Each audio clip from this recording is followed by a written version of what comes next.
It's safe. People still really, there's so many parks and the beaches are safe and clean, and it's just a joy to go out. It's so different. It's so relaxing. I'm Dr. CHAMONIX Blanche, ex-corporate and academical, turned CEO and board member of several companies, and mother of 4 little extraordinary kids. But it wasn't that long ago that I lacked the confidence, the know-how, and the time to focus on designing and really going after the life that I so wanted to live. A life of freedom, of fairness, and of being fair dinkum to who I really was and what I wanted to get out of this fleeting time that we have on Mother Earth. Fast forward to many lessons learned and moving halfway around the world to the most amazing country, you'll see the life that I now live. One that gives me more safety and freedom than I ever thought would be possible, and that really only existed as a daydream while I was living in South Africa. I created CHAMONIX TV to give you true spot advice on how you can also live a life in this amazing country, and so that you can see how another couple like us now live in Australia with 4 little kids here in Down Under. And I'll be providing you with step-by-step strategies so that you can make your Aussie dream a reality too. If you're a keen future Aussie who's looking to create a life that excites you and offers you safety, freedom, and opportunity, you have come to the right place, my friend. Welcome aboard.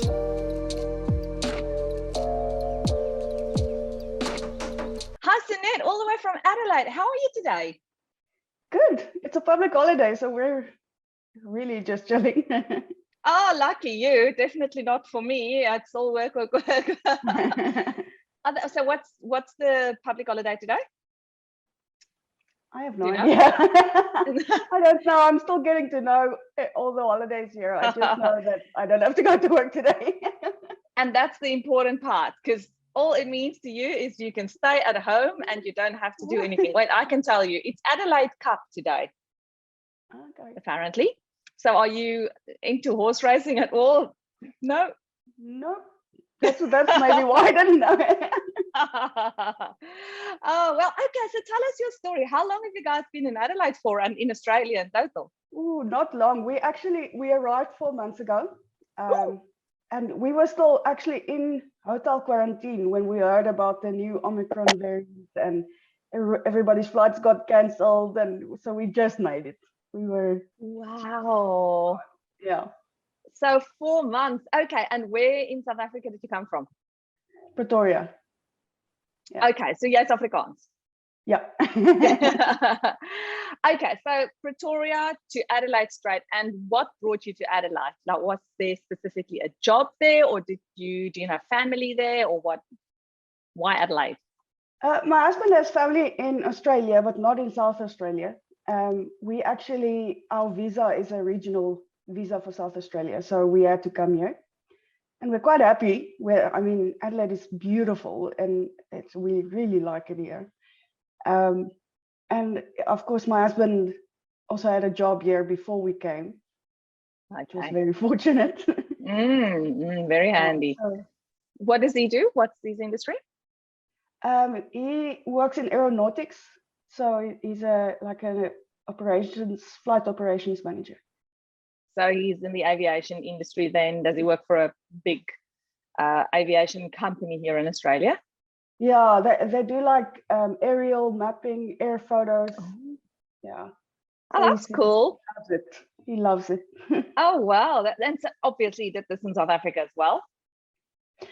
He was actually more working with Defence Force stuff in South Africa, which is one of the reasons we moved here. He's an absolute Defence Force junkie. But Defence Force is dead in South Africa. His job is very specialized. And there's just nothing happening with Defence Force in South Africa. So, yeah, that's one of the reasons we moved here. But he's going to have to wait a bit. You can only work in Defence Force here as a foreigner once you have citizenship. Yeah. So, well, he's in luck because Scott Morrison just announced 20,000 more jobs to come to Australia's Defence Force. So who knows? Maybe they'll fast track him if he's got certain specified skills that they need. Yeah, we've been talking about that, because it's definitely something that's very high up on the skill shortage list, and something that he's not just passionate about, but he's been working in Defence Force his whole life. So yeah, we'll see. Awesome. I won't complain if it gets fast tracked. Oh, yeah. So you guys came with permanent residency to Australia? No, we're just on a regional visa, 491 regional visa for South Australia. So we can apply for PR, I think, in 3 years. Right. Okay. And that was on your husband's qualifications. And yeah. do you work as well? Yeah, you said you don't have to go to work today, so I'm assuming you do, right? Yeah, I was so fortunate, once again, just so fortunate. We arrived with my husband having a job and thinking I would settle in and find a house and settle the, electricity and gas and Wi-Fi and all that kind of stuff, which I did. And then pretty soon after it was all done, I was like, okay, now I'm bored. It's like everyone in South Africa is asleep when I'm awake, and I don't know anyone in Adelaide yet, so now I'm just really bored. But I was so lucky to get a job really easily. I had one interview and I had the job, and I started working like a month ago. That's incredible. And tell us about it. What do you do? So I'm a mental health clinician, which is something that's very sought after at the moment. There's a lot of waiting lists for clients wanting mental health support. Mm-hmm. So it was really weirdly easy to get a job. Did you do this in South Africa as well, I assume? Yeah. Yes, yeah, I did. So it's a bit different here, but yeah, I'm still learning, but it's good different. What's the qualification that goes with that, mental health clinician? It depends, because normally they would want a social worker at least, or a psychologist.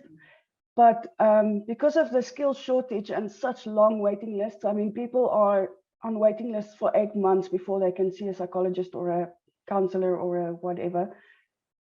So because of the skill shortage, they would probably hire someone who has a bit less of a qualification, but with lots of experience.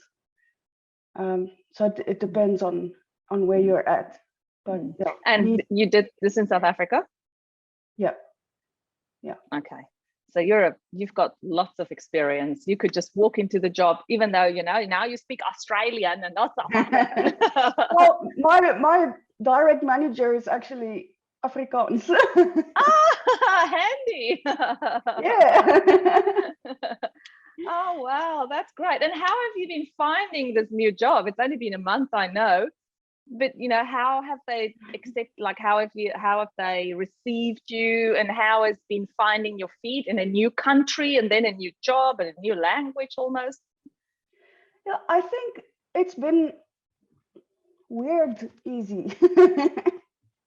Because the Aussies are different. They really value work-life balance, and they don't put pressure on you. Like they've really eased me in. I mean, I've been working there for a month, and I only started seeing clients a week ago, which wouldn't happen in South Africa. They would just put you straight into seeing clients. Is that what you mean in South Africa? Mm.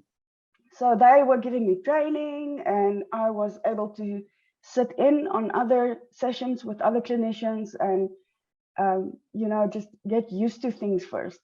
And then start seeing clients. And even then, I mean, we're supposed to see about 5 clients a day.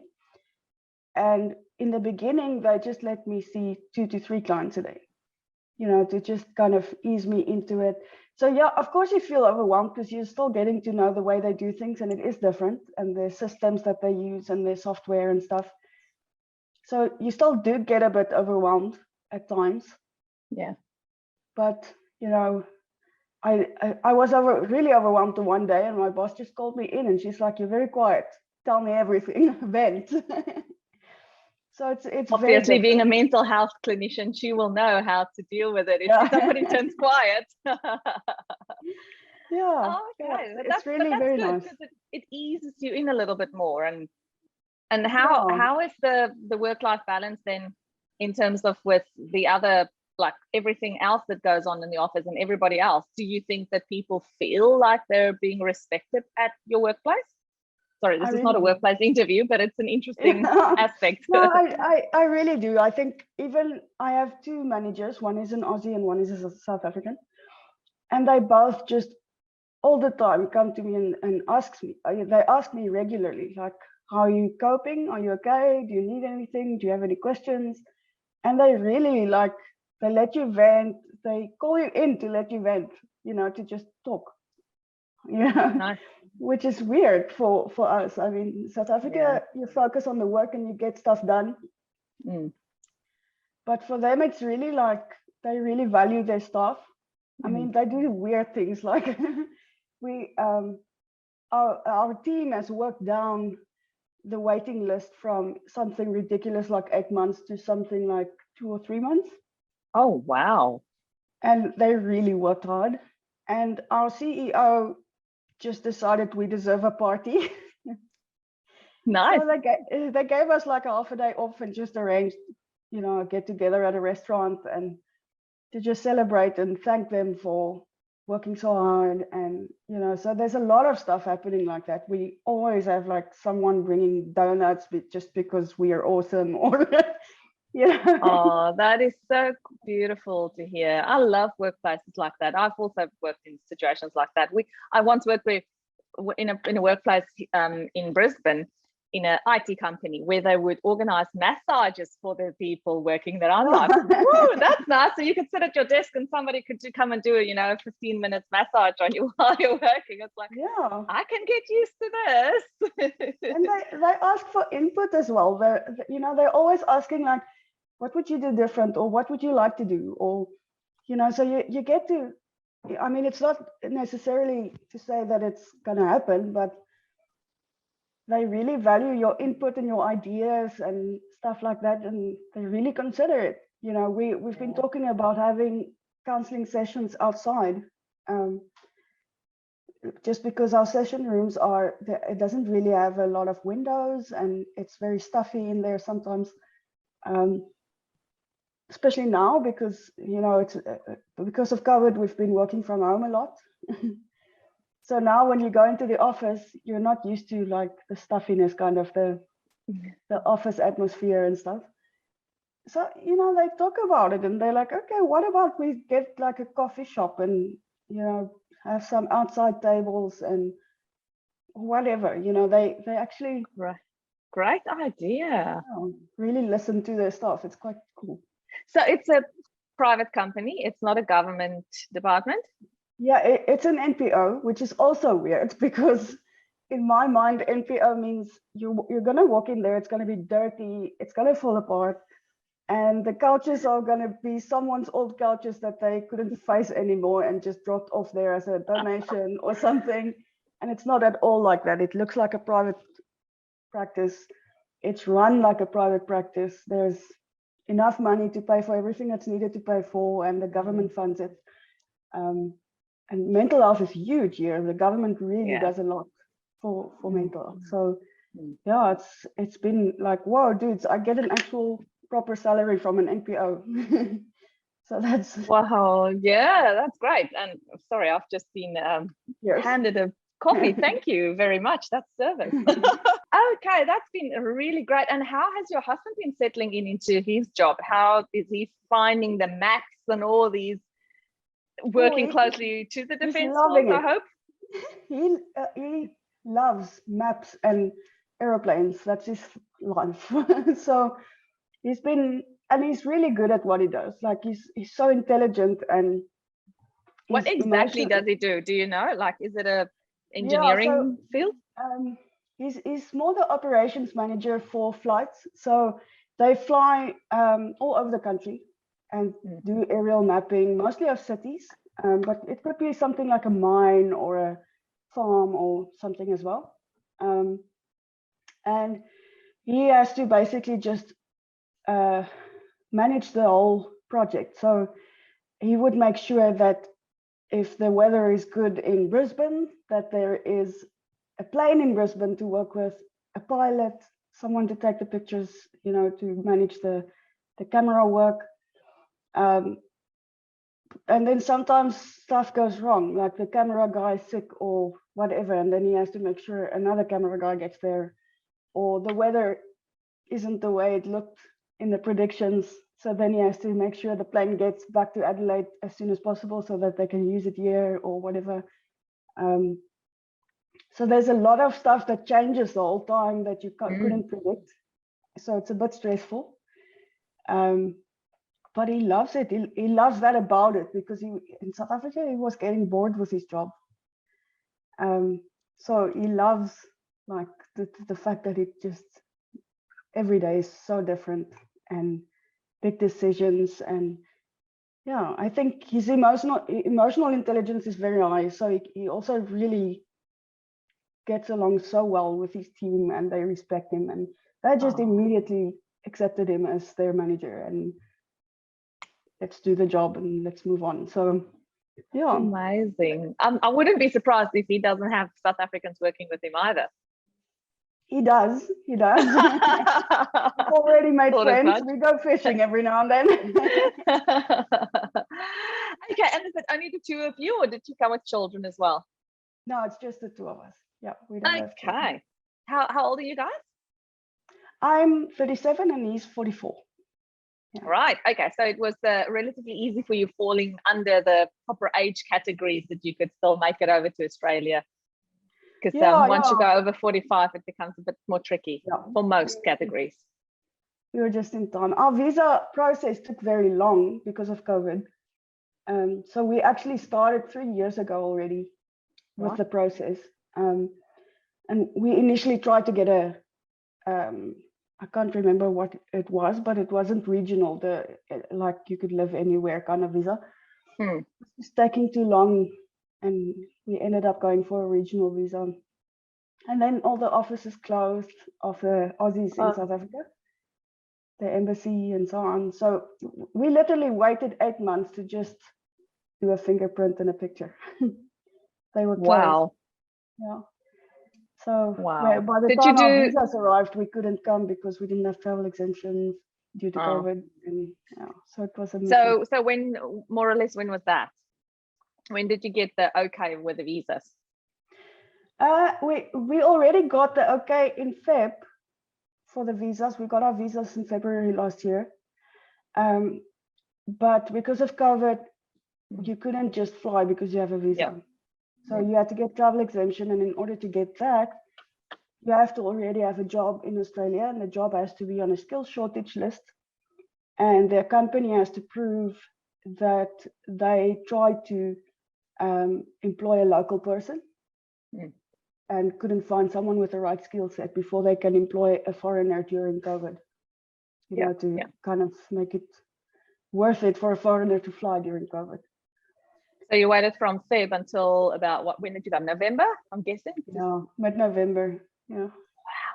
But that probably gave you a lot of time to then sell everything in South Africa and pack your house up and just get it eased in to make the move to Australia. We could really plan it. We sold a lot of stuff. We do have a container coming, but it's not massive. There's only a few boxes in there. So it's still coming. When is it coming? It's been 4 months. That also took a while because I think also because of COVID and because of I don't know if you remember all the looting and stuff happening in South Africa a few months ago, and so there was just a massive shortage of containers, and I don't know what. So our container is still coming. And now we're so thankful that we sold a lot of stuff and bought new ones here, because otherwise all our stuff would have been in the container for months, and we would have waited for it. Have you found IKEA yet? Oh yeah. My husband is so sick of putting stuff together. Flat packs. I love the flat packs. It fits so easily in your car when you buy it from IKEA. You could just take it home immediately. Yeah, it's very easy for us, but for our husbands, not so much. Yes, true. Yes, there's a lot of assembly required. And I have to say, Kmart is also good. They've also got really good and affordable things these days. So If we, you haven't, we got a lot from Fantastic Furniture. Good. And that's also really well priced, but yeah, there's also a shortage of furniture and shortage of houses and shortage of all kinds of things. But so tell us about your housing journey. How did you get a house? I'm assuming you have one. Yeah, thank God I have one. That was an interesting thing because when we didn't realize it, but South Australia has a huge shortage of rental houses. I don't know about buying, but for renting, definitely. There's a lot of foreigners coming in, and when we arrived, we had to quarantine for 2 weeks, and then we stayed in another hotel while we were looking for a place to stay. And it's so different. You actually just they book out a time for 15 or 20 minutes, and you have to be there, and everybody wants to look at the house, just arrives at that time, goes in, looks at the house, and afterwards you send in an application, and you're competing with so many other people for that application. And when I was looking for houses, my husband was working, so I was going around looking for houses, and there would be like 30 other people coming to look at the same house. And I was like, how are we going to compete with all these people? And I don't have a job yet. So, if someone has a family and both of them have jobs, then that's probably a better rental couple or something. So that was interesting. And people told me to just stand out by actually having a bit of a conversation with their agent, because the agents don't talk to the people. They just like, welcome, and people go in and have a look and come out and leave. So I had a bit of a conversation with the agents and asked them about the area, and just asked them about how big of a shortage there is, and just a little bit extra FaceTime with them, kind of. And we actually got 2 houses, and we could choose from them. Oh, wow. Which is really, everybody was like, no way. Yes. Those were the 2 that I actually spent some time just chatting with the agent for 5 minutes, so that you actually stand out a bit from the others. So yeah, we could choose the one we wanted. And amazing. Pretty quickly, it was really quick. But we hear a lot of stories of people struggling for more than a month, and then you don't have enough money to stay in a hotel for a month. No, it's very expensive. Yeah, so it's really not easy if you don't know anyone here you could stay with for a while, and you struggle to find a house. So we've been. So have you found your feet with friends then yet? Oh yeah, we've made some friends, and we actually go camping together once a month. Camping is so big here, so it's so funny because my husband was in the Air Force, so he learned how to iron properly, and I never did. And I'm a farm girl, so I know how to fish, and he has never fished before. So I'm teaching him how to fish, and he's teaching me how to iron. Oh, that's hilarious. So at the moment, we're just catching magpies for now. We're practicing at home, and we'll fish soon at an actual river. Oh, yes, you've got so much to explore in Australia. As you all know, it's a massive place. Lots of fishing happening around this place because there's so much water. Yeah, and it's safe.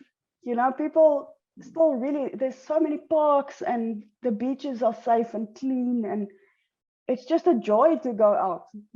It's so different. It's so relaxing, and so camping is big because people can actually just relax, and they don't even lock their tents or their caravans or whatever. It's not necessary. So people can really just go to the riverside and relax. And so that's we're really enjoying it. We've made some pretty good friends quickly, which is also just kind of a bit of grace, I think. We've been very fortunate. What a beautiful story. I'm so glad that you guys have just settled in so well. And how lucky have you been? You got your dream jobs. Yeah. Both of you got amazing jobs. You got 2 houses to pick from. It's like, wow, this was meant to be for you guys. Yeah, looking back, it was a long journey, but it feels like, this is the best outcome we could possibly ask for. So we're very thankful. What is the best thing for you about living in Australia so far? I think just that it's very safe. I mean, we are from Pretoria, so we're used to, when we landed here, I've never been, my husband has been. So I was like, nobody has even a fence in front of their houses, let alone Devil's Fork. There's no alarm system needed. We don't even have burglar bars. We at most have like screens to keep the mosquitoes out. So that's been wonderful for me, that it's just so safe and everything works and everything is maintained. And we were so laughing so much the other day because there was suddenly just this massive truck full of tradies coming in, and they were doing something in the road with the pipes and I don't know what, and the one guy said, "Oh, sorry, we're in the way, we're just doing maintenance." And I'm like, "What? I do maintenance here?" It's not just a word in Australia, it's an action in Australia. Yeah, it's just very well maintained and beautiful, and lots of parks, and it's just safe to go to the beach or and there's Adelaide is gorgeous. There's like the mountains and the forest and the wine farms and the beach, and there's just so many places and parks. So it's so safe to go out. So we're much more outdoorsy now than we used to be. It's really nice. We're enjoying it. Thank you.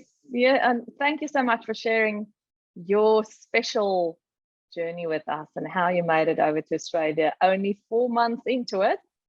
But I have no doubt you guys are just going to grab Australia by the horns and make the most of it. You're already doing it. So thanks we're really loving it. Thank you. Yeah, no, and you know what? It encourages other people who are sometimes sitting on the fence, or who are in the process of trying to come over. You will know what it feels like. I mean, it's just the other day that you were still in that boat, and you have this uncertainty and you don't know whether you're doing the right thing and should you keep trying because it's so hard. So yes, just by sharing your journey, it will definitely help somebody else. So we appreciate it, Sunet, and please send our regards to your husband and tell him, there is a big country for him to be flying around in and do fishing. And if you guys want to get a motorhome and travel, that's also a great way of exploring it. Yeah, we'll get there. We'll get there. We have to save up and buy a house here first, but yeah, one thing at a time. We're happy. Yeah. Enjoy your public holiday. Thanks, Sunet, again for talking to us. Thank you. Thank you. Bye-bye. All right, so thank you so much for joining me today. If you had fun, please remember to hit that subscribe button, and then it'll make sure that you never miss a thing. I'll see you same time and same place next week. Bye for now.